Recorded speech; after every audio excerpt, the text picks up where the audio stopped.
I will ask you, how is your day? What's happening? How are you going? I'm doing good. My day is pretty average. I mean, not average. It's my days all are all pretty much the same. Today I worked on a song that I has have been working on for a little while with this artist Sinead Harnett, who's an incredible singer, and I just worked on that with my intern Aiden, and Cool. um and that was it. Yeah, and I've got Awesome. a little training at 6, You're and getting back I've in the got this. gym. I got yeah, yeah. I do training around the corner at this like outdoor. It's not really a gym. It's kind of like a circuit, like a class or whatever, Ah, with yes, a yeah, yeah. few people in it, and it's good. So every like Monday, Wednesday, Friday, I do that, and it counters all the sitting I do. So Um, Cherie this says, is "What's weird. up?" Cherie's in the chat. She said, "Lando." I see, hey, hey, She's how are ya? Yeah, I see the Cherry yeah, Pits, but I don't Sherry. want I don't want to get charity pits. I don't want to get distracted by the chat, so I'm gonna leave Yeah, it that's over okay. What up, Mika? What up, Chloe? What up, Benny? Oh, thank you, Gypsy J, for the 4 month subby. Let's go. Starting the stream well. I love it. I love it. Write it out. So nice to see you here. How you going? We've got me. an. No, not you. I'm Oh, just saying hi to other people. Don't mind me. I'm a rookie with this.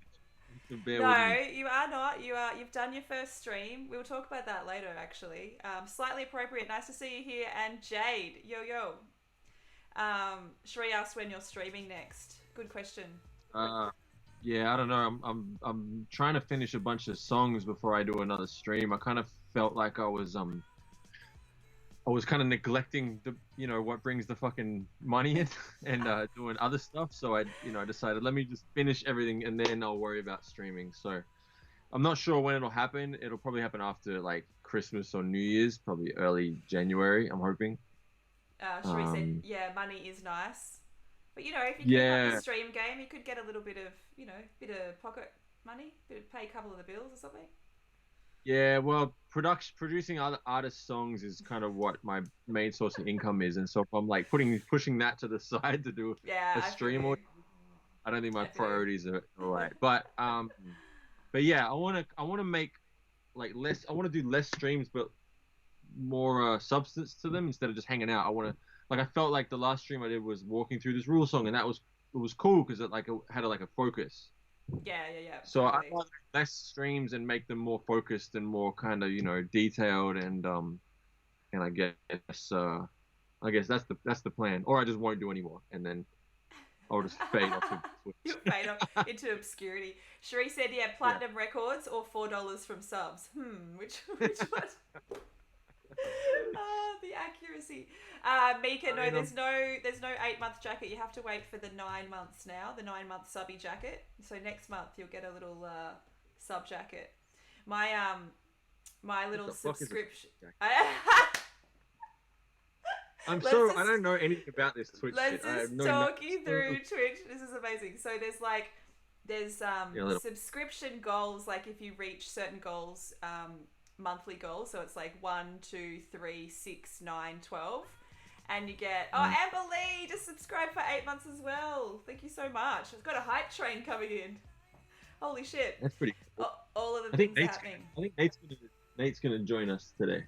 Yeah, let's I think he will, and he'll probably troll us, knowing Nate. Okay, it's all right. So close to the hype Yeah. train. I trolled him as a client for fucking years in Melbourne, Yes. so Yeah, so you're gonna allow it. that's Thanks, all right. guys. We just got to the level one hype train. Appreciate it. We've got the thanks for the 300 biddies as well. Wrote it out. Appreciate it. Juliana and Abigail. Hi, guys. Nice to see you in the chat. Thanks for joining us today. And I said hi to Amberly, didn't I? We've got M-Phazes today. He is a producer, a very old friend of mine that I've known for quite some time now. Close to 10 years, I think it's nearly been. Wait, have you I been know. close to 10? Holy shit. Yes, it Yeah. is Yeah, she's got actually. It'll be 9 years. It'll be 9 years next year. So it's whoa. close. insane. I know, it's wild.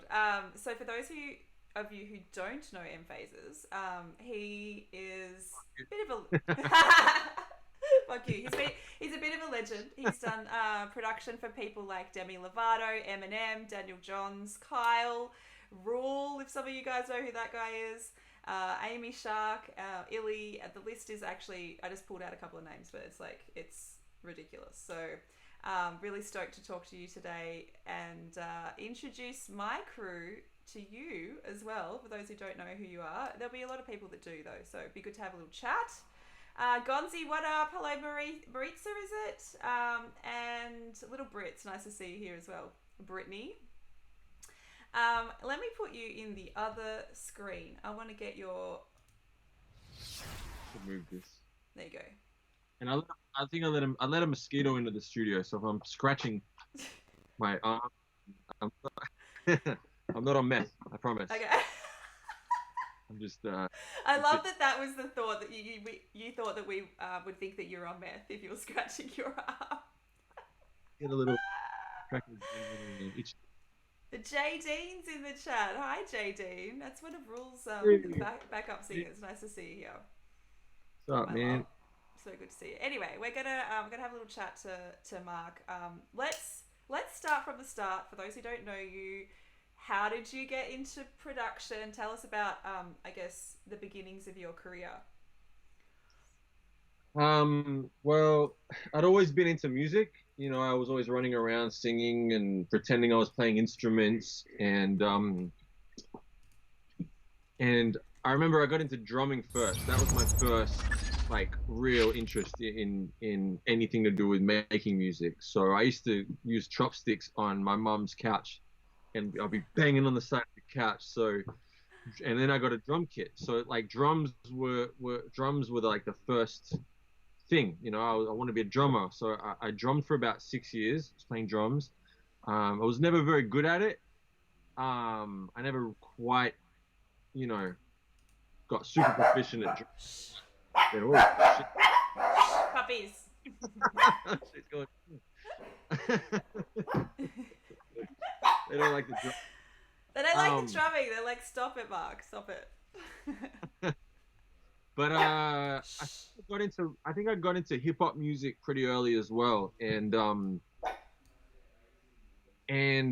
I remember always kind of messing around on tape players and recording things, and just having a fascination with just recording sounds and making noises. So I think it was always an interest of mine. It wasn't until my mum brought me a computer in 1995, 94, 95, and that's when I kind of started dabbling in like producing music on a computer.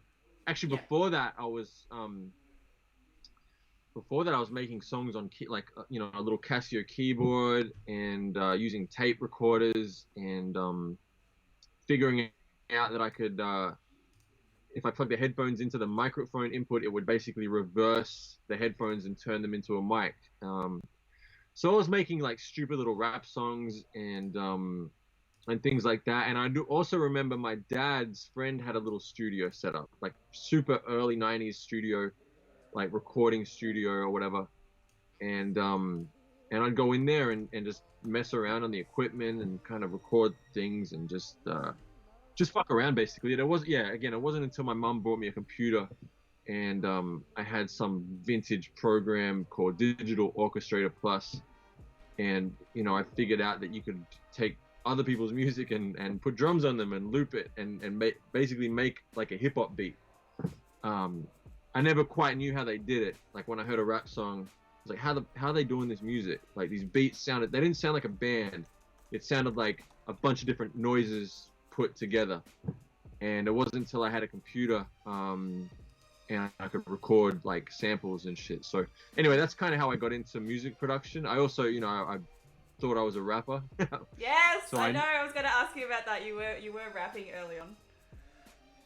Yeah, I wanted to rap, and I needed beats to rap to, so I kind of figured out how to make beats. And then I met some friends on the Gold Coast who also like to rap, and we formed a little group, and I was the producer. I was also rapping, but slowly I I kind of gradually grew out of like the rapping part of it, and like I guess I just gravitated more towards the production side. So we don't want to go too into that, but I don't know. We could like dig up some old, tapes or something. That I think Nate's got some recordings of that somewhere.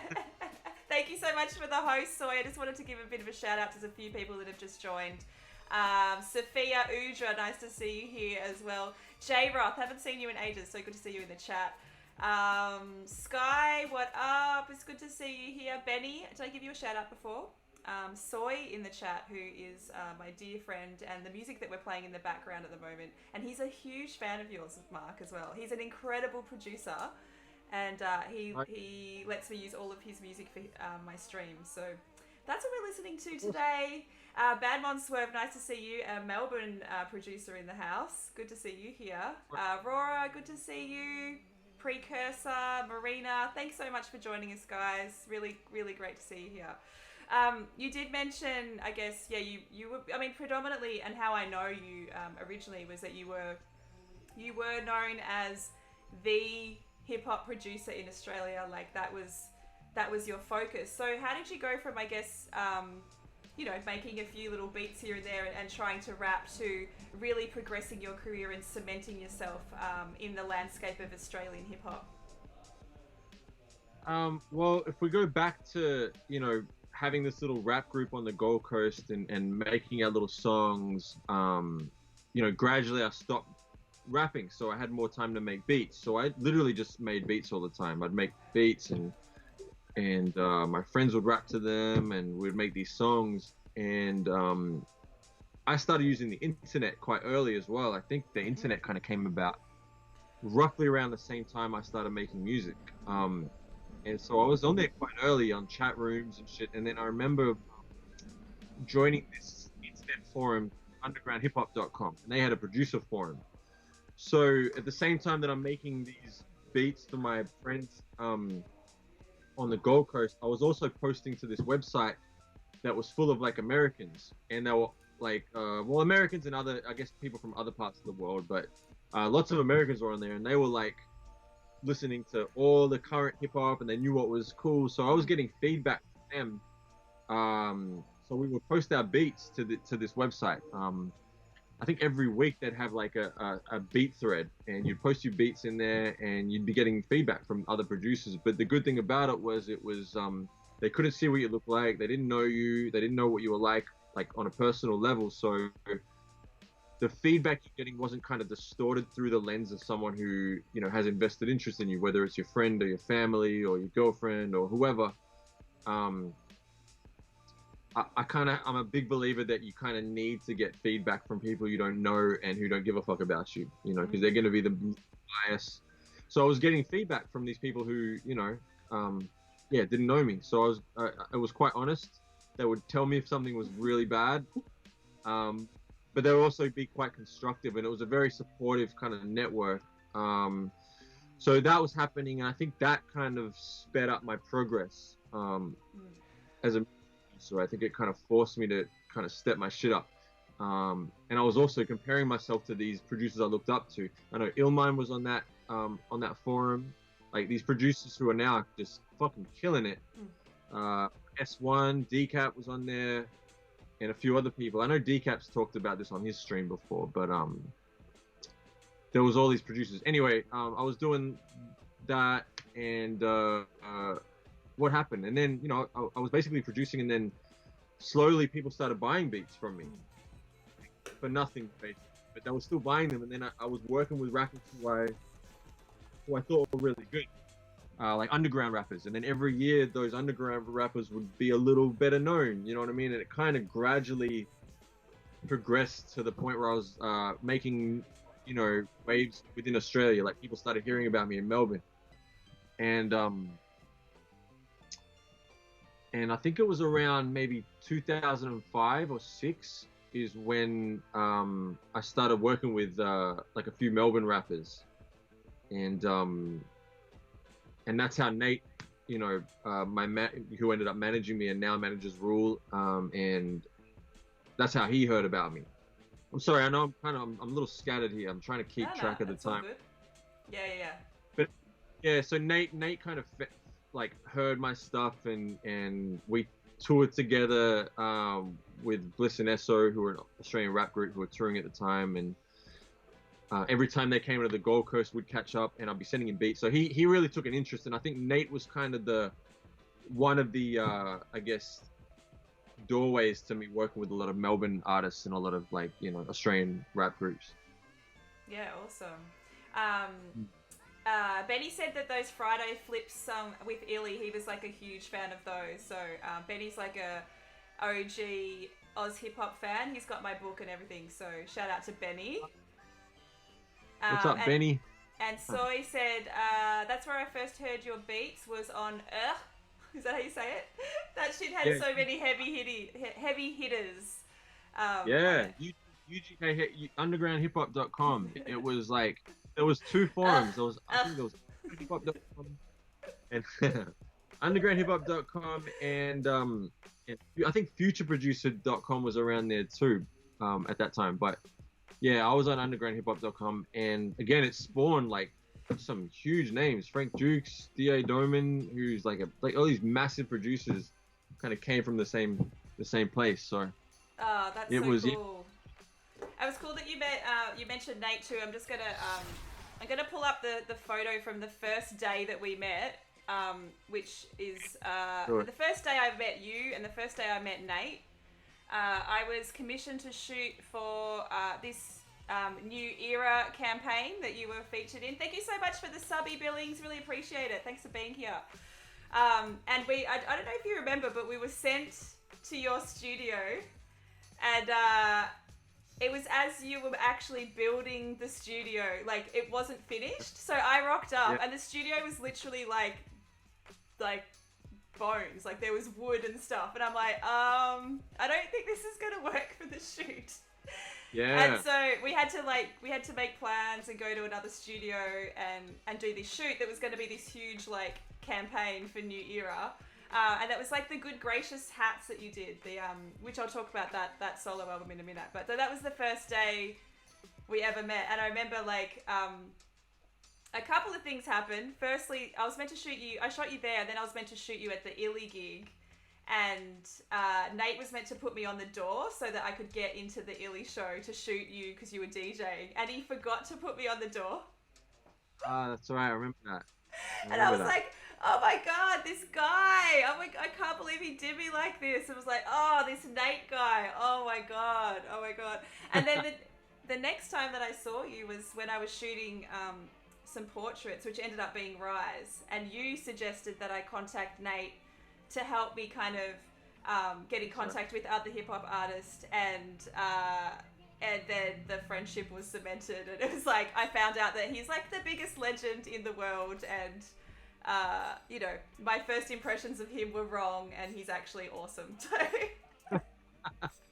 You're forgiven, Nate. He's forgiven. He's totally forgiven. But this is this was from the first day. We shot at my friend Dustin McLean's studio, which is what you see now. He let us use his studio. So if you're watching this, Dustin, thank you so much. Yes, thank you so much. It really helped us out that day. It was awesome. I think he moved to Byron. Anyway, whatever. Cool. Funk Sessions mentioned, M-Phazes Good Gracious. I wanted to talk to you about that. I wanted to talk about the balance between... so Good Gracious was your solo project that came out in, I can't remember what year. You'll be able to remind me. I think it was 2010. 2010, okay. So just before I met you. But and that had a really big impact on just the entire landscape of Australian hip-hop. It's one of the iconic albums. Like, everybody that, knows hip-hop here knows that album. But... how hard is it to juggle things like that, like solo projects like that, and you've done others since, with your work that you do with artists? It's impossible for me. I can't do it. That album, I mean, that was at a time where I was just making beats. So, and Nate was a big factor in that coming together, and it was quite exciting because I just moved to Melbourne.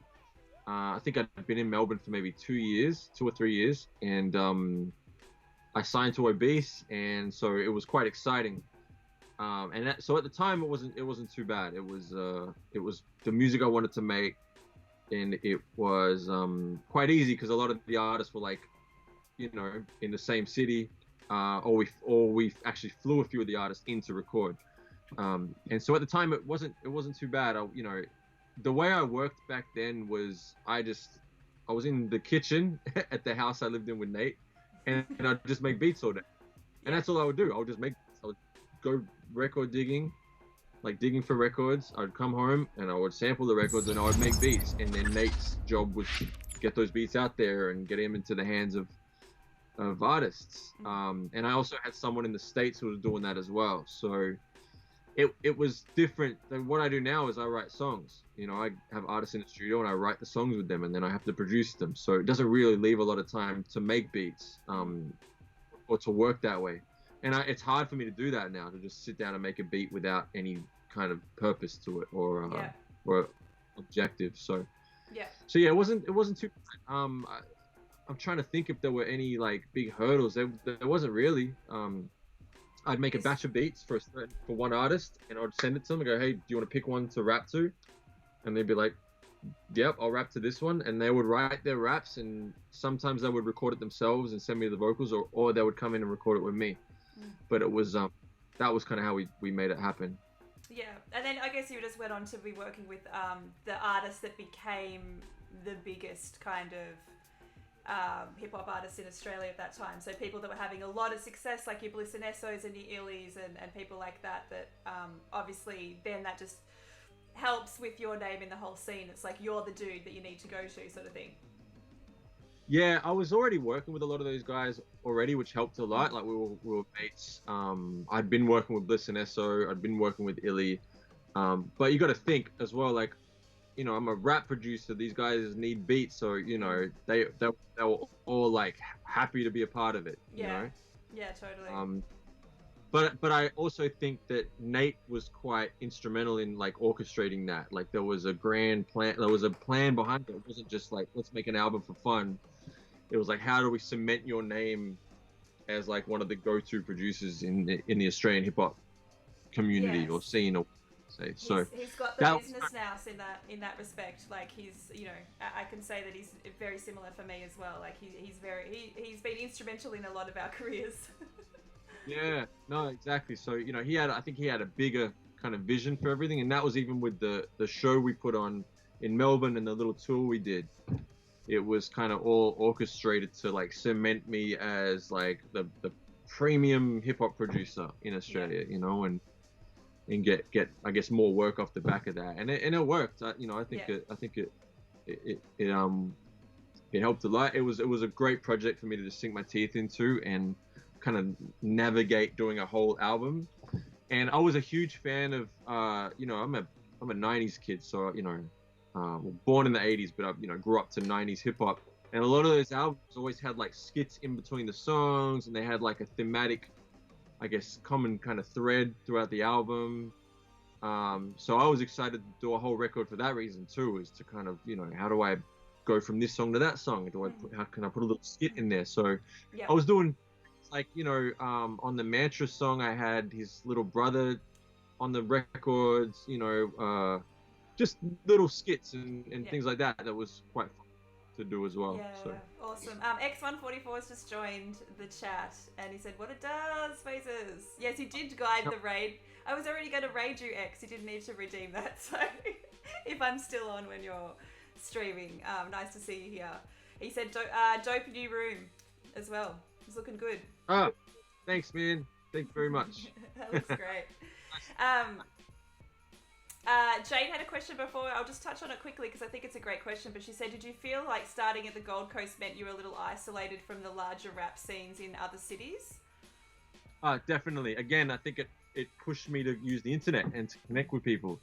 I kind of feel like if I had a bunch of people around me doing the same thing, I wouldn't have strived to impress these people who had like, I'm trying to say this in a nice way, but you know, I kind of looked at the Americans like they had better taste, and so they were better judges of what I'm doing. But also, you know, your friend down the street, he just wants to rap on a beat. I make beats. He's just gonna say everything's dope. So I'm, Yeah. you know, cool, and so I give him beats to rap to. Whereas, again, these people on the internet had no invested interest like that. So I wasn't getting that kind of gassed up feedback. I was getting very blunt, like, Yeah. this is dope, but that snare is a piece of fucking garbage, Yeah. or this beat is crap, da da da. And you know, Illmind, like, what do you think? You know, do you think I should change the beat? Yeah, maybe change the beat. Like, it was just good feedback. So that feedback is so important. You touched on it a little bit earlier, and it's something that I've been seeing on Twitch a lot with the stuff that X is doing, and Soy and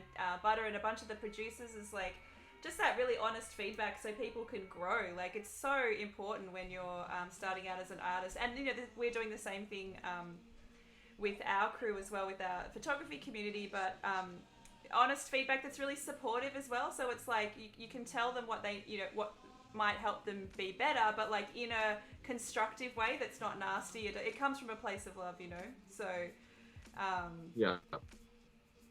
he said, X just said, I don't think Phases connects the fact that I'm Sean's homie and that helped him. Yeah, he said he has. Yeah, Came to my room in at 10 Music, and it was a shoebox.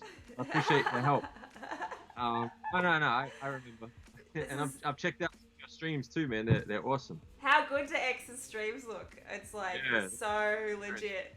Yeah, it's awesome.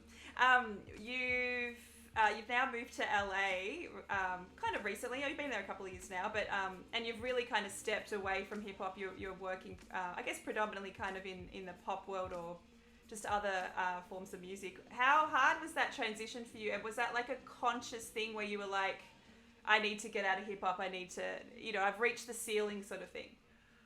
No, it wasn't really. I mean, I'd always dabbled in other forms of music. I mean, even in the early days when I was like making beats on my Casio keyboard, I'd try and make a dance song now and then, and I would sample things off the TV and put it in there, and you know, just try my hand at it. I think I made a dubstep beat once. I always challenging myself and trying to do things that are out of my comfort zone. But no, what happened was I was predominantly doing hip hop and R&B, and then I got put in touch with Kimbra, and you know, Kimbra and her manager wanted me to touch up a song. They wanted me to like add my hip hop, you know, whatever you call it, the sound, you know, the sound of the hip hop stuff I was doing to a song of hers called Settle Down. So I did that, and they really liked what I did. So they basically said, do you want to help finish the album? She had a bunch of songs. She basically had the album done, but she wanted me to add, you know, what I do to the pre-existing songs. And she also like took a beat of mine and made a song out of that too. So that was the first time I'd really done, you know, like a proper project outside of hip hop that wasn't just me fucking around. And I think I really enjoyed it. It was a challenge, but it also kind of opened my eyes to like, you know, I don't have to just do this one form of music. I can kind of take I could take that sound that I do in hip hop and apply it to other forms of music, you know? So it was more just a natural progression into, you know,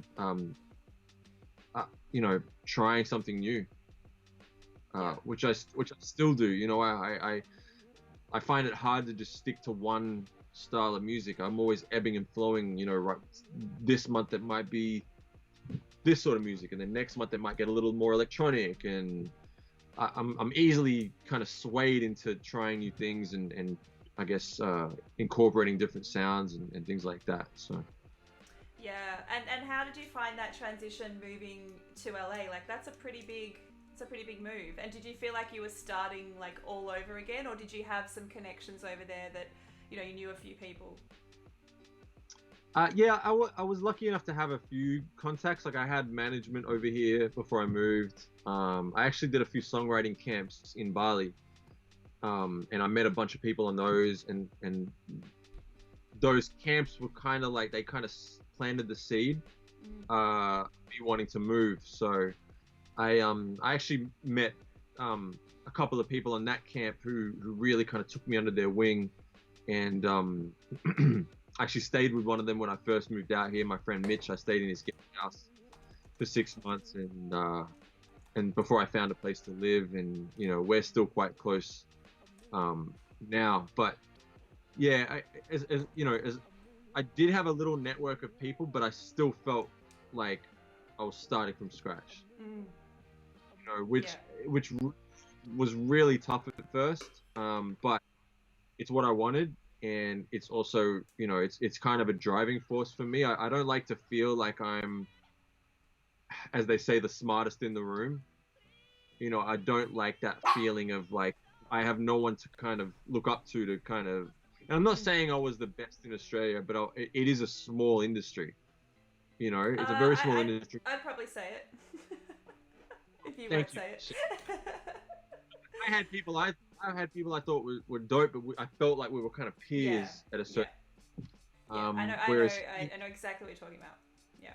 yeah, and whereas here it's like everywhere I look, there's someone who I look up to, and I think Mm. just why am I still doing this? I should just quit.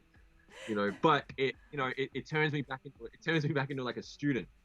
Like Yeah. I just want to learn their tricks, learn their secrets, and I don't even think it's the fact that there's no one in Australia who I could do that with. I think it was more the fact of like it feels a little more cagey in Australia. People are a little more kind of closed off, But this is back Yeah. when I was there anyway, and that could have It's yeah. been partially my fault as well. I probably had a little bit of a bit of an ego thing, and that all kind of got shed when I moved. Like within a year of Mm. moving to LA, that I was kind of I snapped back into reality to where I Mm. was like, I don't have this name that I built up to hide behind anymore.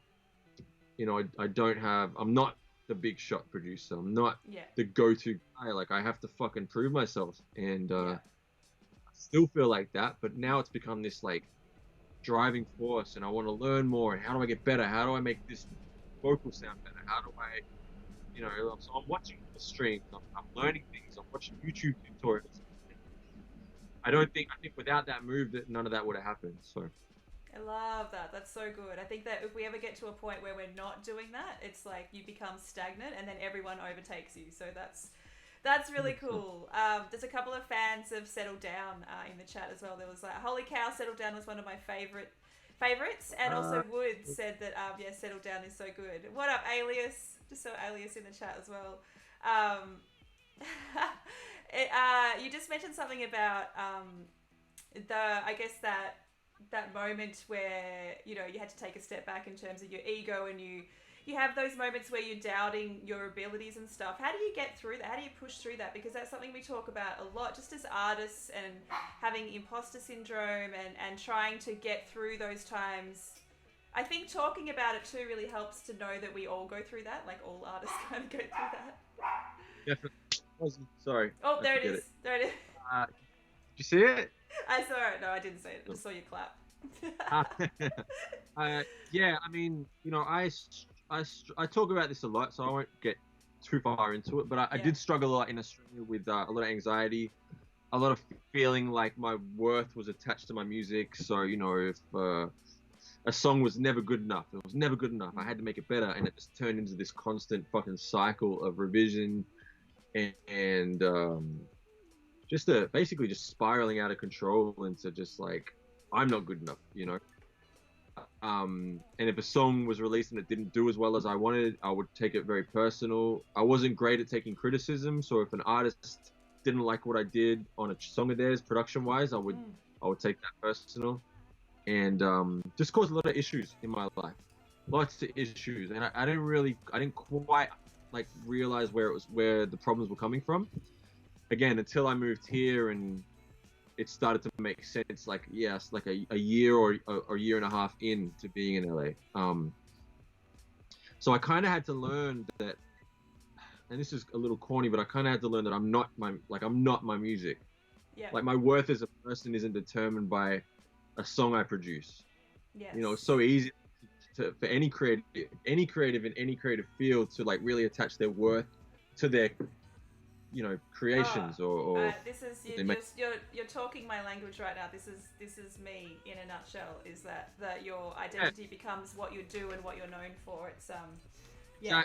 Exactly. Yeah. And I'm not pretending I've reached some fucking enlightenment where that's not the case. I still Yeah. feel like, a deep sense of despair when I don't nail the production. Like, Yeah. there's sometimes I leave the studio, it's like, oh my god, I'm the worst producer ever. Like, but I can kind of acknowledge that I'm not a piece of shit. You know what Yeah. I mean? As a person. Yeah. And Absolutely not. I know that creativity will come back, and there'll be another time where I'll nail it, and I'll think I'm the best producer in the world. But Yeah. just kind of not feeling, I don't know. It's weird. It's like it's just a feeling. It's like I don't feel like tied down to that. I don't feel, like I'm being judged as a person because of the music I make. If someone doesn't like a song, they just don't like that song, and Yeah. maybe it's a Yeah. shit song. Like I can kind of acknowledge that now. Yes. I love But that. it's a constant thing. Like it's like I'm still working on it. I think I'll be working on it until the day I die. So, I don't think it's Awesome. like there's an ending to it. I think it's just Yeah. continuous. They say. Constantly working through it for sure. Thank you so much, X144 just gifted 5 subs, including one to yourself, I believe. You've got a subby now, Mark. So I know Sweet. I know Thanks. you'll have no idea what that means, but you can use the emotes next time you come and hang out in my channel. Yeah, whatever. You can Sweet. use my. um, Cherie said, where was that comment? It was really good. I think it's important that people know that their worth isn't determined by their output. That's such a great comment, for absolutely sure. I struggle with this all the time. So we've only got you for a few more minutes because I know you have to duck off, but I wanted to speak to what time do you have to leave? In like 10 or so? Probably about 10 minutes. Okay, cool. I wanted to speak to you about you guys discovering Rule and the work that you've been doing with him over the last couple of years. I love the story about the first time that Ralph played Rule to Nate, and then he sent you the song. What was that feeling when the first time you heard Rule sing, I guess? Oh my god, it was. I clicked play, and the second his voice came through the speakers, I was in shock. I was like, but it was also this weird kind of moment of trying to figure out, is it a guy singing? Is it a girl low voice? Is it a guy with a high voice? Like Because he was 12 at the time. So just for context, he was 12 years old when Mark heard this. He was 12. I mean, I could play it. I think I have it here somewhere.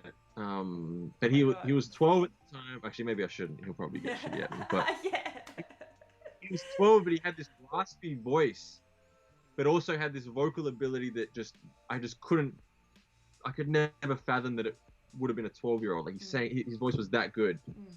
And I didn't even let the song play for like 30 seconds before I emailed Nate back, and I was like, who the fuck is this?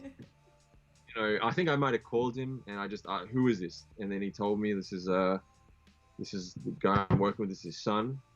And there was no discussion. It was like, this is it. Yeah. That's so amazing. Yeah. And so you've now established a really great working relationship. You've produced all of the stuff that Rules put out, essentially. How do you find, I guess, the progression of that relationship, and as he matures and probably having a bit more input and stuff like that? It's been a really, really, really fulfilling journey so far. It's interesting because I definitely spend a lot less time with him than, say, Nate or even yourself. So I get like whenever we do cross paths to work, or if he's just in LA or I'm in Australia, it's like a shock, because it's like you've grown another fucking foot. But also, his voice changed a little bit. His influences have changed. So trying to keep up with him is a bit of not a challenge, but it's I got to keep on it. You know what I mean? I got to keep on it, because he is really kind of rapidly finding his own identity and incorporating his influences, and those are always evolving and changing, which I think is pretty typical of a I guess 16 to 18-year-old. I remember myself at that age, I was just just trying to mimic my favorite producers. Yeah. And how can I incorporate that? It's such a exciting moment as a creative, because it's all new, and fuck, I can actually do this. Like I've got the talent to be able to kind of not rip off, but I guess kind of rip off my idols. And I'm not saying that we rip off any of Rule's idols, but like he wears his influences on his sleeve. Yeah. In a really good way. So we're figuring out, like, okay, how much do we incorporate that, and what do we mix it with, like, what do we do? He's got such a broad range of musical tastes as well. Yeah, he really does. Yeah. I think when you know his influences too, and how broad they are, you actually really can hear them in the music. It's really awesome and super inspiring to see just what you guys continue to create with each other. And I agree as well. It's like the most fulfilling thing that I do as well is working with Rule and watching, the progression of when he was, 12 or 13 when we first met him, and to where he is now, and like just that journey is like, and I guess the team, all of us like working together, and all of us are best of friends, like genuinely like really like each other and hang out all the time. And you were just saying you saw us hanging out the other day at Jeremy's house, and you had a bit of FOMO, so. Just a little bit. A little bit. But I think with me, I think I can maybe sometimes, and I'm working on this, by the way, I can come across as a little bit of an authority figure to Rule. Like I'm not his, I'm a lot older, and we all started working with him. Yeah, exactly. Like there's a different vibe when he's in the studio with one of his mates. Yeah. Like Steve or the Brockhampton guys or whoever, it's a different dynamic. So I keep that in mind, and I'm here to get the job done. I'm here to make sure he loves the music that he's making, but also trying to steer things to in a cohesive direction. So it's a lot of work, but it's extremely fulfilling, and just watching the growth and support that he gets, and also just watching him come into his own as a young man. It's incredible. So enough about Rule. Yeah, totally. Just want to thank Butter for the raid. Welcome, Raiders. Thank you so much. We're going to finish up with Mark in a sec, and I'll continue streaming. But had to ask you. We'll have to do a follow up, because I know I'm. Follow up for sure. Yeah, so you're on Twitch as well, and I put up a what's it called? Command thingy. No, it was Nightbot thing that has your Twitch link as well, so people can follow you on Twitch. I can't speak at the moment, but what up, Dad Thing? Nice to see you here as well. But before you go, I'd love to hear your career highlights so far. What's the moment that really sticks out to you as being like the moment for you that's most exciting? Ooh, there's a bunch of moments like that. Getting the phone call that Eminem has rapped on a song, a beat of mine. That was like, I remember that like it was yesterday. Seeing Rule perform at the Opera House in Sydney. There's so many. Even just meeting Kimbra. Just the day I met Kimbra, I remember it like it was yesterday, just in her manager's office, and just thinking, who the fuck is this? And hearing her music, it was just, it was insane. The move to LA. I had to move over here really quickly because I was working with Kyle at the time, and they were like, we need you here to finish the album. So I was like, shit, let's go. Yeah, just kind of got rid of my apartment, sold everything. There's too many to name, but I'm very fortunate to say that my life is basically a lot of moments like that, Yeah. I'm lucky enough to say that I have a lot of moments like that. That's amazing. I love to hear that. And last question, any bucket list? Is there any people that you'd like absolutely would die to work with on your radar at the moment? I mean, there's the obvious ones, like, Rihanna. I'd love a Rihanna song. I think she's the shit. Oh, yeah, that would be so good. Frank Ocean would be incredible. Andre 3000, I'd love to work with him. I mean, there's countless. Trying to think of any less obvious ones. I'm drawing a blank right now. I bet he asked about your Grammy win. Was that a highlight? He said you got to flex the Grammy. Of course, yeah, that was amazing. And I was in LA for the Grammys, and we were there when I got announced that I won. I was there with Nate and my friend Patrina, and I had a terrible flu or cold or something. I felt like absolute shit. I was hopped up on drugs, not like illegal drugs, but on like cold medicine. Cold and flu. And and yeah, and it was just like I can't believe it. You know, it was insane. I remember That's so Nate cool. sent out a Facebook comment or a tweet or something. I think the like a couple hours after we won and just wrote like the price has gone up.